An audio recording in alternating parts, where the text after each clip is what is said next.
ஒரு கோவில் கொண்ட சிவகாமி அம்மா,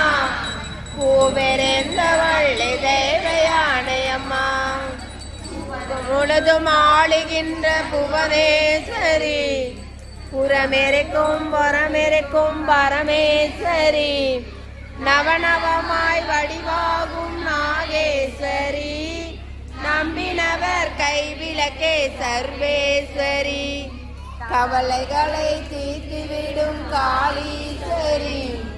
காரிருளின் தீச்சுடரே ஜோதீஸ்வரி,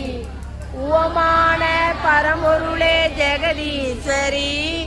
உன்மடிமை சிறியேனே நீயாதரி அம்மா, கற்பூர நாயகியே கனகவல்லி, காளி மகமாயி கருமாரி அம்மா, ஒரு கோவில் கொண்ட சிவகாமி அம்மா,